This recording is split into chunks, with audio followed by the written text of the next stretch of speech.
아, 신의 악단입니다. 요즘 신의 악단이 화제인데 제가 평양에 3번 갔다 왔어요. 봉수교회 건축하는 일로 기공식 때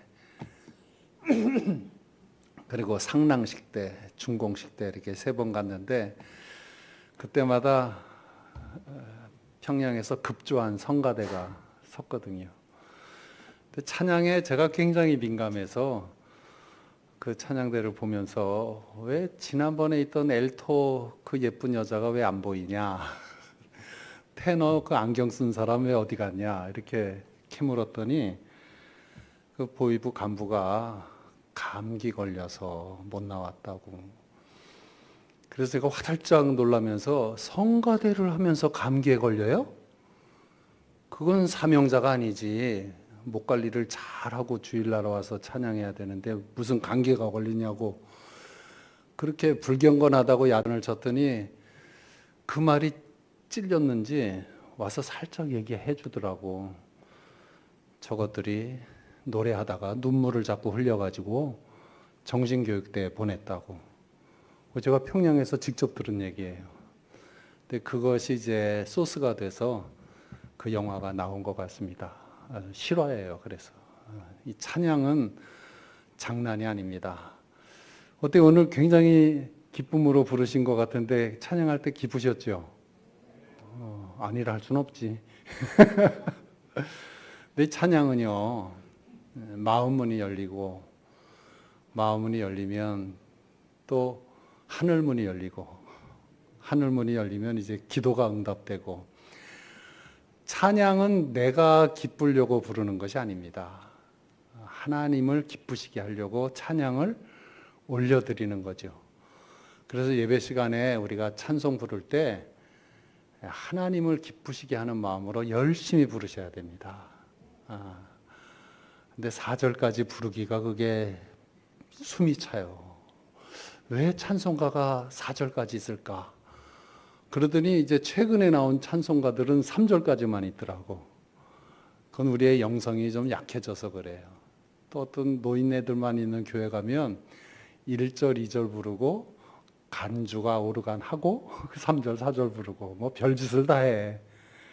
여러분 4절까지 힘차게 부를 수 있는 그런 능력자 되시기를 바랍니다. 하나님 기뻐하시게 막 불러드리면 뭐 예배도 달라지고 우리 생도 달라지고 우리의 인생도 달라집니다. 제가 2주 설교하고 지난주에는 안 목사님 하셨을 텐데 어떠세요? 예배 중에 선포되어지는 말씀에 은혜가 있으십니까? 정말인가? 말씀이 귀에 들리세요? 마음에 찔림이 있어요? 아니면 영혼에 기쁨이 있습니까? 그렇다면 요한복음 15장 7절 그 말씀이 여러분의 말씀입니다. 너희가 내 안에 거하고 내 말이 너희 안에 거하면 무엇이든지 원하는 대로 구하라. 그리하면 이루리라. 말씀이 들리기 시작하면 이제 기도의 문이 열리기 시작하는 거예요. 하나님의 말씀에 대해서는 아무런 감동도 없고 또 정확히 말씀드리면 하나님의 뜻에 대해서는 관심도 없고 오직 내 뜻만 관철하려고 이 자리에 나와 계시다면 여러분들은 하나님 앞에 나온 것이 아니라 미신을 믿으면서 나오는 거예요. 하나님께서 누가 더 예쁘시겠어요?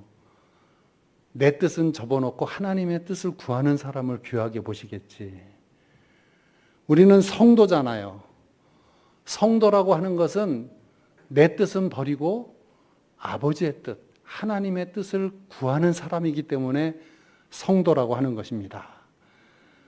우리가 믿고 따르는 예수님, 그 예수님의 삶은, 예수님의 죽음은 오직 하나님의 뜻이었어요.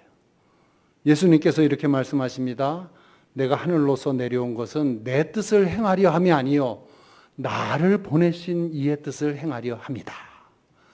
당신께서 죽기 직전에 기도하실 때에도 아버지 할만하시어든 이 잔을 내게서 옮겨 주시옵소서 하시면서도 내 뜻대로 마옵시고 아버지의 뜻대로 하옵소서.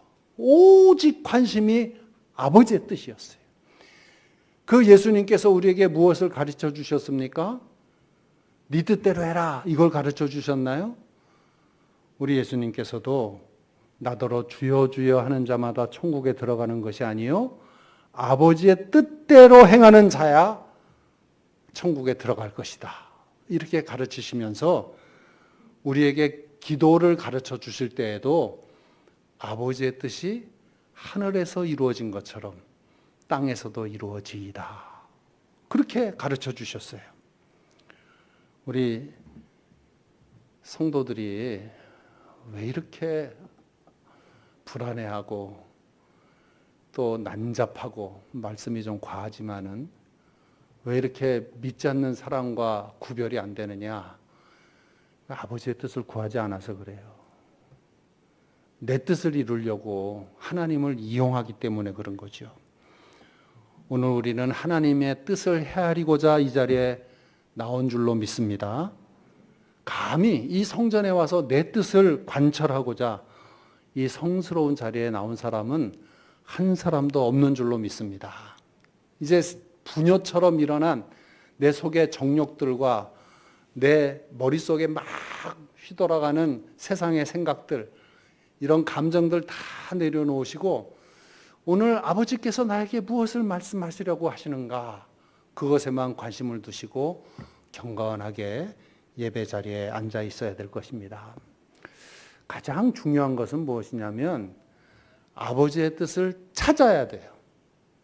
우리 예수님께서 구하라, 문을 두드리라, 그렇게 말씀하시면서 우리가 아버지의 뜻을 간절히 찾는 것을 요구하셨어요. 관심 없어요. 오직 내 뜻이 이루어지는 것이 내 최고의 관심이에요. 그러면서 아버지 앞에 나간다면 우리에게 어떤 기적이 일어나겠습니까? 아버지의 뜻을 찾아야 되는데 로마서 12장 1절 2절에 보면 그 1절 말씀은 너희를 고난하니 너희 몸을 하나님의 기뻐하시는 거룩한 산 제사로 드리라, 이는 너희의 드릴 영적 예배니라 하고 예배를 얘기하셨어요. 이게 굉장히 중요한 말씀이에요. 성도의 기본, 기초, 시작, beginning, foundation, 예배예요. 예배. 예배를 드리지 않는 성도 아니지. 성도 아니지. 나 예수님 믿어요. 그래요. 예배 드리시나요? 요즘 뭐 생각하는 바가 있어서 교회는 안 나갑니다. 나 혼자 예배 드립니다. 뻥치지 마. 예배 안 드리는 사람은 성도가 아니야. 교회가 어떤 내 마음에 들지 않는 모양이라고 하더라도 예배 시간은 나와서 예배 드려야 돼요. 예배는 정해진 시간에 정해진 장소에서 드리는 것이 원칙이에요. 물론 형편에 따라서 딴 데서 드릴 수는 있지만 그러나 정해진 장소와 정해진 시간에 드리는 게 원칙이에요. 자, 교회가 어려워졌어요. 그래서 이것저것 다 포기해야 돼요. 가장 먼저 포기하는 게 성전 건축이나 성전 수리를 포기하죠. 그리고 예배 끝나면 맛있게 먹는 식사도 포기하죠. 돈이 없으면 할 수 없죠. 뭐. 선교도 포기합니다. 아이들 교육도 포기합니다. 그렇지만 교회가 아무리 어려워져도 포기하지 말아야 될 것 하나가 있어요. 그게 뭐죠? 예배예요. 예배. 예배는 어떠한 세력이 우리를 방해하면서 예배를 못 드리게 한다고 하더라도 봐야 돼요. 죽인다고 해도 봐야 돼요. 뭐 교회를 해체한다고? 하려면 해봐. 우리는 목숨을 내놓고 예배 드릴 것이다. 예배는 그런 거예요. 그런 거로 예배는 절대로 포기할 수 없다. 우리의 기본이다. 이것을 알아야 되고요. 2절 말씀에 가면 그 예배를 포기하지 않는 성도들은 너희는 이 세대를 본받지 말고 오직 마음을 새롭게 함으로 변화를 받아 하나님의 선하시고 기뻐하시고 온전하신 뜻이 무엇인지 분별하도록 하라. 예배를 드리고 남은 다음에는 하나님의 뜻이 무엇일까? 그것을 분별해야 돼요. 하나님의 뜻이 관심이에요. 하나님의 뜻을 알려면 전제 조건이 있습니다. 첫째가 마음을 새롭게 함으로요. 여러분 날마다 하나님께 새로운 마음을 구하시기 바랍니다. 특별히 주일날 교회 올 때 세상 모든 생각들은 다 벗어버리고 새 마음으로 주의 성전에 들어오시기를 축원합니다. 온갖 내 고집, 내가 옛날부터 알았던 지식, 내 관습, 내 전통 그거 꽉 붙들고 그리고 앉아서 나에게 감동시켜봐. 나를 가르쳐봐. 그리고 앉아있은들 거기에 어떻게 새 지식이 들어가겠냐고. 그렇잖아요. 내가 기존에 알고 있던 것, 내가 고집하던 건 일단 내려놓고 마음을 비우고 새 마음으로 앉아있을 때 거기에 새 영을 부어주실 것입니다. 그리고 마음의 변화를 받는 것, 이것은 두 가지 방법밖에 없어요. 하나는 물과 두 번째는 성령으로. 너희가 물과 성령으로 거듭나야 된다. 그러지 않고서는 하나님의 나라를 볼 수 없다. 니고데모에게 예수님께서 하신 말씀처럼 사람이 변화되는 것은 물과 성령밖에 없어요. 아버지의 회초리가 나를 변화시키나요? 암만 때려봐라. 착해지나? 어머니의 포근한 사랑이 나를 변화시키나요? 변화시키는 자리로 인도할지는 모르지만 결정적으로 나를 변화시키는 건 아니에요. 사람이 변화되는 것은 오직 하나님의 말씀, 성령의 감동입니다. 하나님의 말씀과 성령의 감동으로 변화된 사람들은요, 하나님의 뜻을 잘 헤아려요. 중학교 안 나왔어요. 고등학교도 안 나왔어요. 심지어 소학교, 옛날에 국민학교, 소학교도 안 나왔어요. 그냥 집안에서 식모처럼 밥대기로 살던, 한평생을 살던 그 할머니가 교회를 나갔어요. 교회를 1년 다니고 2년 다니고 3년 다니고 한 4년쯤 다녔어요. 성령 받았어요. 말씀으로 계속 무장됐어요. 이 할머니가 대학 나온 아들을 가르쳐요. 그래서 영락교회는 이런 얘기를 해요. 우리 교회 4년 다니면 일반 대학 나온 것보다 수준이 높을걸? 뭐 그런 얘기가 있었어요. 그래요, 안 그래요?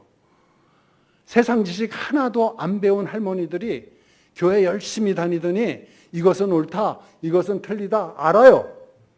이것은 해야 될 일이다, 이것은 해야 되지 않은 일이다, 알아요.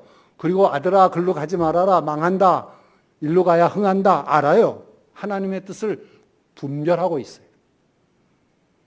물과 성령으로 거듭난 사람. 여기서 물이라고 하는 것은 하나님의 말씀을 뜻하는 거예요.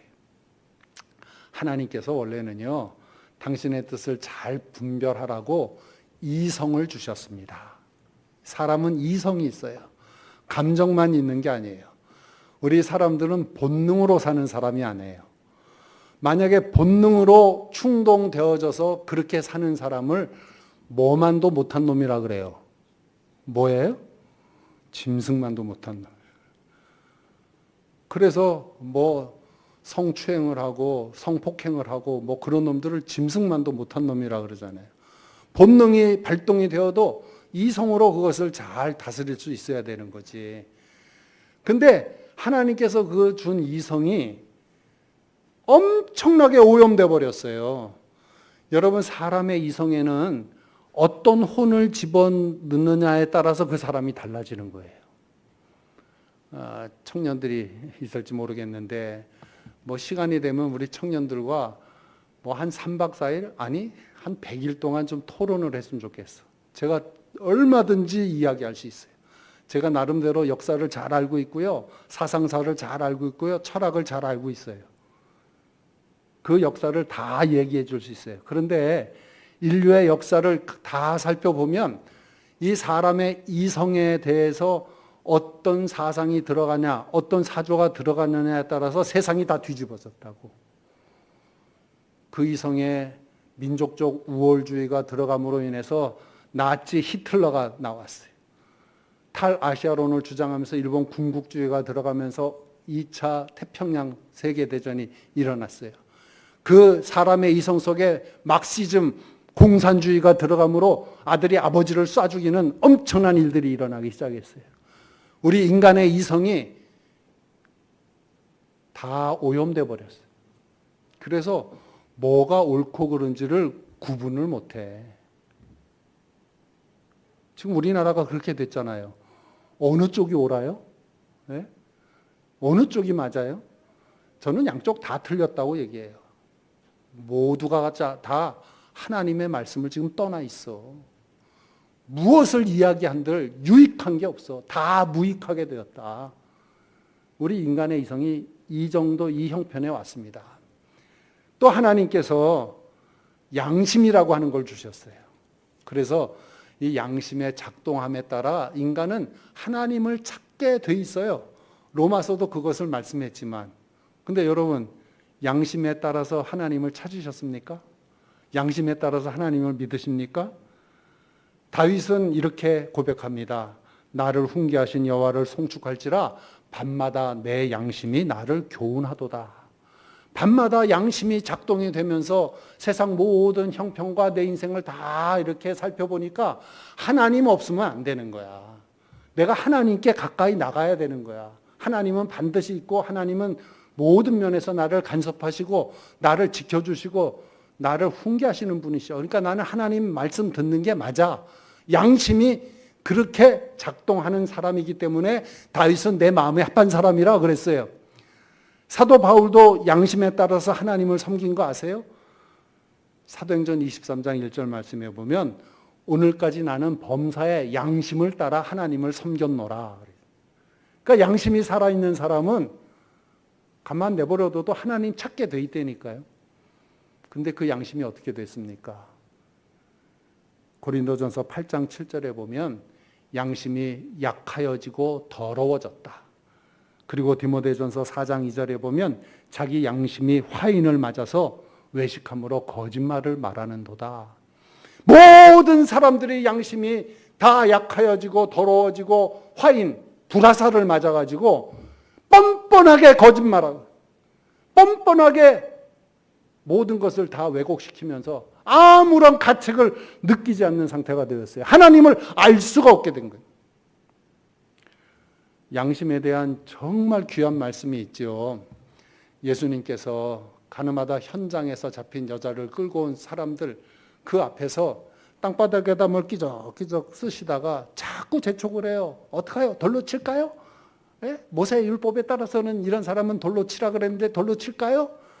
예수님이 드디어 일어나셨습니다. 그리고 뭐라 그러셨어요? 너희 중에 죄 없는 자가 먼저 돌로 치라. 그랬더니 늙은이로부터 젊은이 그 순서대로 다 그 자리를 피해 도망갔어요. 왜 도망갔느냐? 성경에 기록되어 있습니다. 그들이 이 말씀을 듣고 무엇의 가책을 느껴? 양심의 가책을 느껴 늙은이로부터 젊은이가 그 자리를 피했다. 저는 이렇게 생각해 봅니다. 이 아천동교 이 강단 앞에 지금 가늠하다 현장에서 잡힌 여자가 있고 예수님이 서 계세요. 그리고 여러분들한테 예수님이 선포합니다. 너희 중에 죄 없는 자가 먼저 돌로 치라 하면 여러분들은 어떻게 할까? 아천동교의 수준은 어떻게 됐을까? 혹시 돌을 들어서 치지는 않을까? 요즘 교회 형편이 그래요.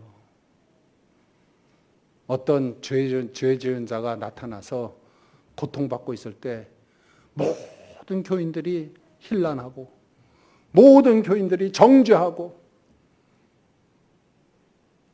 너 같은 사람은 우리 교회 안 나왔으면 좋겠다. 미국에서 그런 일이 있었어요.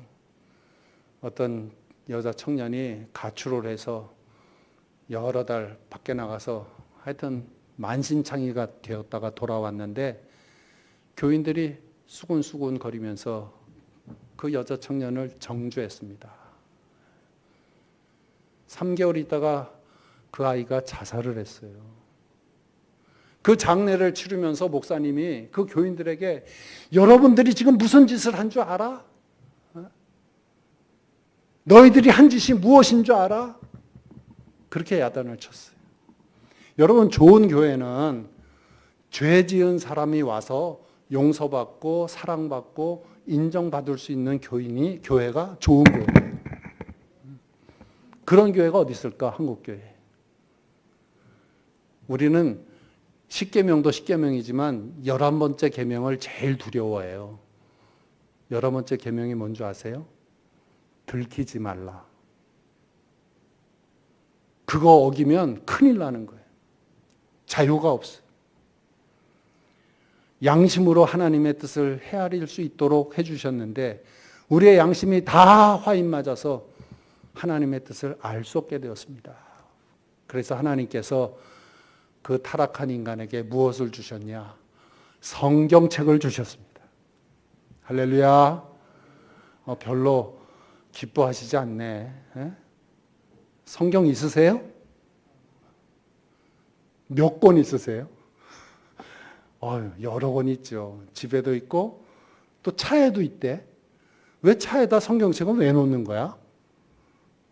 물어보니까 그래야 사고가 안 난대.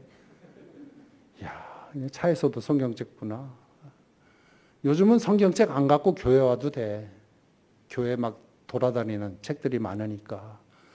그런데요, 저기 중국만 가도, 특히 북한에 가면 성경책이 없어요.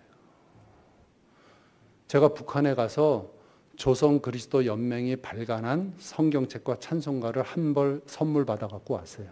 북한에도 자기네들이 발간한 성경 찬송이 있는데 다만 인민들에게 나눠주지를 않지. 제가 중국에 갔을 때 톰슨 성경을 갖고 갔는데 조선족이 제 성경책을 보면서 자꾸 탐을 내는 거야. 그래서 왜 그러시냐고 그랬더니 선생님, 그 성경책 저 주고 가면 안 돼요. 주고 가면 안 돼요. 그래서 성경책을 주고 그냥 빈손으로 왔던 적이 있어요. 그 다음부터는 갈 때마다 성경책을 대여섯 권 사갖고 가서 성경을 나눠주고 그랬는데 그 사람들에게는 성경이 얼마나 귀한 줄, 얼마나 귀한 줄. 왜 그 사람들이 그렇게 성경책을 귀하게 여길까? 그 성경이 자기네들에게 복이 되는 줄 알기 때문에 그런 거예요. 하나님의 말씀은 살았고 운동력이 있어 좌우의 날선 어떤 검보다도 예리하여 혼과 연과 및 관절과 골수를 쪼개기까지 한다. 내 마음의 생각을 다 바꾸신다. 그래. 성경이 얼마나 능력 있고 그 성경으로 인해서 우리가 얼마나 복되어지는지 그들은 알기 때문에 그런 거죠. 우리 한국 교회의 이수정 씨가 번역한 마가복음을 비롯해서 로스 목사가 번역한 예수 성경 전서, 그것이 한국 땅에 들어왔어요. 우리 한국이 어떻게 변했습니까? 귀신이 쫓겨나갔어요. 문명이 바뀌었어요. 미신이 없어졌어요. 사람이 복되어지기 시작했어요. 왜냐하면 그 성경 안에 있는 하나님의 뜻을 알기 시작하면서 이들은 하나님의 복된 백성이 되었던 것이죠. 내가 주의 법을 어찌 그리 사랑하는지요. 내가 그것을 종일 묵상하나이다. 주의 계명이 항상 나와 함께하므로 그것이 나를 원수보다 지혜롭게 하나이다. 여호와의 교훈은 정직하여 마음을 기쁘게 하고 여호와의 계명은 순결하여 눈을 밝게 하시도다. 금 곧 많은 순금보다 더 사모할 것이며 꿀과 송이꿀보다도 달도다. 여러분, 성경을 읽으실 때 그 말씀이 달게 느껴지십니까? 주의 말씀을 들으실 때 내 귀가 깜짝 놀라며 내 마음이 기쁨으로 즐거움으로 넘치시는 것을 체험하십니까? 여러분, 혹시 성경을 보실 때 특정한 말씀이 툭 튀어나오면서 나에게 확 이렇게 눈에 들어온 경험이 있으십니까? 없나? 처음에는 내가 성경을 보는 것 같으나 성경 말씀이 나를 사로잡으면 성경이 나를 읽어요. 그래서 해가 동천에 떴을 때 성경 읽기 시작했던 것이 해가 서편에 기울어질 때까지 성경을 펴고 있는 나를 발견합니다. 뿐만 아니라 현재 지금 나를 붙들고 있는 하나님의 말씀이 있어요. 내가 주의 백성으로 살아간다면 현재의 나를, 내 심령을 꽉 붙들어 놓은 말씀이 있어요. 어떤 말씀입니까? 어떤 말씀이 여러분을 지금 붙들고 있죠? 한경직 목사님은 요한은 나의 힘이시여 나의 반석이시여 나의 피할 바위시여 그 말씀을 붙들고 평생을 사셨어요. 조영기 목사는 내 영혼이 잘된 같이 범사에 잘되며 내가 강건하니라 하는 그 말씀을 붙들고 사셨어요. 백영훈 목사는 고린도후서 1장 8절을 붙들고 사셨어요. 누군지 모르시죠? 내가 살 소망까지 끊어지고 그렇게 절망에 빠진 것은 너 자신을 의뢰하지 말고 하나님만 의뢰하게 하려 하심이라 그 말씀이 저를 붙들었거든. 그럼 여러분 말씀 뭐예요? 어떤 말씀이 여러분을 붙들고 있어요? 없으면 좀 읽어보세요. 찬양은 어떻습니까? 요즘 나를 흥얼거리게 하는 찬송은 어떤 찬송입니까? 그 찬송이 있고 그 말씀이 있다면 그 사람은 하나님의 뜻을 헤아리고 있는 사람이에요. 성경을 보고 하나님의 말씀을 들으면 하나님의 뜻이 분명해지며 나에게 다가옵니다. 특별히 귀에 들리는 하나님의 말씀은 믿음이 생기게 합니다. 여러분, 요즘 입맛이 있으세요? 건강하시네, 건강하십니다. 건강하지 않으면 입맛이 없죠. 사람들이 입맛대로 음식을 먹는 거예요. 저기 안동교회 은퇴하신 유경재 목사님이 아무것도 못 드신다고 서정은 총장님이 걱정을 하셔서 총장님, 그 유경재 목사님이 어릴 때 무엇을 먹었는지 그걸 좀 여쭤보시고 그걸 한번 사드려 보세요. 그러면 아마 먹을 겁니다. 제가 그랬어요. 다음에 만나서 여쭤보았더니 정말 먹더래요. 사람의 입맛은 다 어릴 때 입맛으로 다 돌아가요. 그래서 옛날 어머니가 해주셨던 된장찌개, 어머니가 해주셨던 김치, 뭐 이게 다 그리워지는 거거든. 그래서 여러 사람이 식당에 가면 자기 입맛에 맞는 걸 고르는 거지. 그런데 귀맛이라는 말 들어보셨어요? 귀맛이 있다니까? 입맛만 있는 게 아니라 귀맛이 있어요. 그리고 요즘 성도들이 귀맛에 맞는 것만 들으려고 그래. 괘씸하게. 하나님의 말씀을 자기 귀맛대로만 들으려고 그래요. 그러니까 역사가 없는 거예요. 몸에 좋은 것은 그 맛이 쓰다 하는 것처럼 하나님의 말씀이 나에게 찔림이 될 때 은혜가 되는 거라고. 교회 와서 혼나고 돈 내고 가는 거야. 혼난 게 없으면 문제가 있는 거예요. 예배 볼 때마다 주의 말씀에 찔림을 받아야 돼요. 베드로 사도가 탁 말씀을 전할 때 저가 찔림을 받아 형제 우리가 어찌할꼬 회개하고 주 예수를 믿으라. 너와 내 집이 구원을 얻으리라. 회개하고. 그것이 내 귀맛대로 듣는 태도가 아닌 거예요. 하나님의 말씀이 선포되어질 때 아멘으로 받는 거지. 이것이 하나님의 뜻이 담긴 말씀이니까 그 말씀에 나를 맞춰야지. 어디 내 기분과 내 상황에 하나님의 말씀을 맞추냐고. 귀맛대로 하나님의 말씀을 가려듣다가 우리나라가, 우리 한국교회가 이 꼴이 된 거예요. 하나님의 말씀에 대한 예수님의 비유의 말씀이 있어요. 씨 뿌리는 비유. 예수님이 씨 뿌리는 자, 씨를 딱 뿌리면서 4가지 밭 이야기를 하죠. 첫째가 길가에 떨어진 거, 둘째가 돌짝밭에 떨어진 거, 셋째가 가시덤불 속에 뿌려진 것, 넷째가 옥토에 떨어진 것. 여러분들 몇 번째예요? 2번째, 3번째, 4번째는 뭐 말씀드릴 거 없고 저는 첫 번째 길가에 떨어진 씨, 여기에 대해서 엄청난 두려움과 경계심을 가집니다. 목회자가 말씀을 들고 강단에 올라올 때는 어떤 심정으로 올라서느냐? 마귀를 쫓는다. 마귀하고의 싸움이다. 그리고 올라오거든. 왜 그런지 아세요? 길가에 떨어진 씨, 예수님께서 해설을 해주셨어요. 길가에 떨어진 씨는 누가 주워 먹는다? 새가 주워 먹는다. 그 새를 뭐라 그랬어요? 마귀라 그랬어요. 마귀.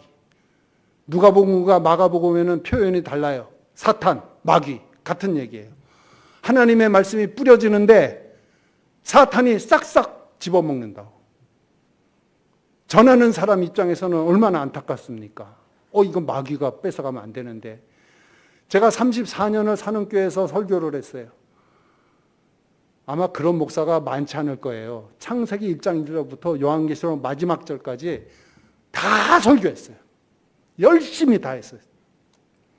34년 설교했는데 천명교인이 아무도 기억을 못해. 할렐루야. 야, 정말 마귀가 얼마나 주워먹는지. 두렵지 않습니까? 제가 강단에 올라오기 전에 항상 이 넥타이를 이렇게 바로 메고 올라오는 버릇이 있어요. 왜 그러냐면 제가 어느 날 설교를 하는데 넥타이가 이렇게 삐뚤어져 있었대. 어느 교인이 설교는 안 듣고 이 넥타이 바로 잡고 싶어가지고 목사님 넥타이 삐뚤어졌다고. 그래서 넥타이 삐뚤어진 거 보지 말고 설교 좀 잘 듣지. 그랬더니 목사님 그 넥타이가 눈에 거슬려서 말씀이 안 들어왔다고. 그래서 그다음부터 넥타이를 그냥 똑바로 매려고 애를 써요. 꽃꽂이, 교회 꽃꽂이 해놓을 때마다 제가 가서 막 야단치고 그랬어요. 강단 높이보다 올라오면 안 돼. 너무 크면 안 돼. 왜요? 교인들이 강단에 서 있는 주의 종을 봐야지 꽃꽂이를 쳐다보고 있으면 말씀이 안 들려. 앞에 너무 많은 것을 보이게 하면 안 돼. 이 시각이 말씀을 가려. 그리고 특히 당신 꽃꽂이 한 사람 설교는 안 듣고 자기 한 꽃꽂이 쳐다보느라고 꽃꽂이만 쳐다보다가 교회 가고 성가대 찬양하고 나면 기운 쪽 빠져가지고 말씀 들을 기운이 없어. 조심해야 돼요. 주방에서 밥하는 사람 마찬가지예요. 밥하는 거 정신없이 밥하다가 말씀 듣는 거 잊어버리고 교회학교 교사들 교사하는 것 때문에 말씀 안 듣고 마귀가 다 뺏어가는 거예요. 그냥 말씀 어떻게. 그러면 우리 믿음이 어떻게 자라겠습니까? 거기다가 마귀가 하나님의 말씀으로 시험합니다. 마귀도 성경 잘 알아요. 예수님 시험할 때 하나님의 말씀으로 시험했어요. 가령 예를 들면 수고하고 무거운 짐진 자들아 다 내게로 오라. 내가 너희를 쉬게 하리라. 그러면서 내가 평안을 너에게 주노라. 그랬는데 마귀는 평안이라고 듣지 않게 하고 편안이라고 듣게 해요. 내가 너에게 편안을 주노라. 그래. 그러니까 예수 믿는 사람들이 교회 와서 맨날 기도합니다. 하나님 평안을 주세요. 이렇게 기도해야 되는데 편안을 주세요. 마음까지 열심히 일하다가 큰 돈 벌어가지고 마음 넘어부터는 아무것도 안 하면서 살게 해주세요. 그래. 파이어족이라 그러나 요즘 청년들이 그런 생각을 하고 있어요. 바짝 당겨서 돈 벌어가지고 여행이나 다니면서 편하게 살겠다. 나이 들어보세요. 뭐가 축복인지. 주님이 부르시는 그때까지 일할 수 있으면 그게 복인 줄로 믿습니다. 바뀌어야 돼요. 근데 마귀가 편안이라고 얘기하거든. 이것을 먹으면 반드시 죽으리라 한 하나님의 말씀을 이것을 먹으면 죽을까 하노라. 살짝 바꿔서 우리를 하나님의 뜻을 알지 못하게 한단 말이에요. 목사님들도 성경 비슷한 거로 설교하는 걸 보면 너무 안타까워. 아주 노회장하면서 속이 터져 죽으려고 그랬어요. 저 성경에 없는 얘기인데 왜 성경을 마음대로 가지고 저러나. 말씀은 능력입니다. 말씀은 천지를 창조하셨습니다. 말씀으로 병을 고치셨습니다. 말씀으로 귀신을 내쫓았습니다. 말씀이 선포되는 곳에 귀신들이 도망갑니다. 예수님도 말씀으로 당신을 심하던 마귀를 쫓아냈습니다. 성경이 이 나라에 들어오면서 미신들이 숨을 죽였죠. 귀신들이 장난들을 멈추었습니다. 완전히 물리칠 수 있었는데 우리가 하나님의 말씀과 멀어짐으로 그 귀신들이 다시 이 나라에 지금 횡행하고 있어요. 이젠 대놓고 텔레비에 나오고 귀신들이 얼마나 영험한가 막 대항하는 예능 프로그램도 나오고 통계로 말씀드릴까요? 한국 교회 교인들이 1년에 하나님께 드리는 헌금이 수천억이에요. 1조가 안 넘어요. 근데 무당에게 갖다 주는 돈은 20몇 조예요. 이 나라의 영성이 지금 그렇게 돼 있어요. 목사가 강단에서 말씀을 선포하는 것은 영적 싸움입니다. 성도들이 성경을 읽고 묵상하는 것도 영적 싸움입니다. 너희는 마귀를 대적하라 그러셨는데 무엇으로 마귀를 대적하죠? 하나님의 말씀으로 대적할 것입니다. 그래야 하나님의 뜻을 알게 되는 거예요. 최지철이라고 하는 탈북자가 있어요. 여러분 오늘 꼭 집에 가셔서 유튜브 최지철 이렇게 꼭 치시고 그분의 간증을 들어보시기 바랍니다. 탈북자신데 1부부터 7부까지 있어요. 내 말씀을 얼마나 잘하시는지 정말 재밌어요. 이분이 중국으로 해서 이렇게 넘어오신 분이 아니고 사할린에서 넘어오신 분이에요. 사할린에서 유엔 난민 기구를 통해서 한국으로 오신 분인데 이분이 거기서 탈출을 해가지고 우리 한국 교회가 준비해 놓은 안전가옥에 들어갔는데 거기에 이미 탈북자가 한 7, 8명이 있었대요. 이 싸나운 북한 사람들이 모여가지고 평생을 감시받고 구박받고 그랬던 사람이라 하여튼 모이면 싸우는 거야. 근데 그 사람들에게 한국 목사님이 성경을 읽게 하고 성경을 가르치는데 성경 공부가 진행이 안 되더래요. 하나님이 뭐 이렇게 얘기하면 하나님이 어디 있네? 뭐 그러고 시비를 걸고 그래서 이 한국 교회에서 어떤 때는 신학교 교수님을 데려갔어요. 그 정도로 몇 달을 그 사람들에게 성경 공부를 가르치는데 이 최지철이라고 하는 분이 이상하다. 우리가 바뀌었어. 처음에는 그렇게 서로를 못 잡아먹어서 싸우고 밀고 할까봐 의심하고 그랬는데 지금은 야, 밥 먹었네? 왜 안 먹었네? 몸이 아프네? 그러면서 배려해 주는 사람이 되고 서로 사랑하면서 싸우지 않는 사람이 됐대요. 그리고 우리가 어찌 이렇게 됐을까 하고 곰곰이 생각해 보았더니 성경이라는 거지. 이 성경이 우리를 변화시켰구나. 그것을 깨닫고 나서 그다음부터 성경을 열심히 읽었답니다. 사랑하는 아천동교회 여러분, 성경 말씀으로 인해서 팔자가 달라지고 인생이 달라지고 운명이 달라진 사람의 이야기는 제가 여러분 죽을 때까지 할 수 있어요. 예수님 오실 때까지 여러 가지 사례로 다 말씀드릴 수 있어요. 실화로 다 말씀드릴 수 있어요. 거짓말입니까? 성경은 약속합니다. 나더러 주여 주여 하는 자마다 천국에 들어가는 것이 아니요 다만 하늘에 계신 내 아버지의 뜻대로 행한 자라야 들어갈 것이니라. 이 세상도 그 정욕도 지나가되 오직 하나님의 뜻을 행하는 이는 영원히 거하느니라. 우리 하나님의 약속입니다. 성경 말씀이 여러분을 주장하고 계십니까?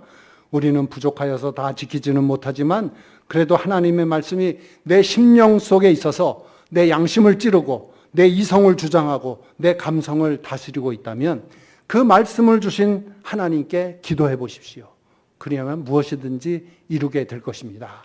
하나님은 우리에게 당신의 뜻을 분명히 가르쳐 주셨어요. 항상 기뻐하라. 쉬지 말고 기도하라. 범사에 감사하라.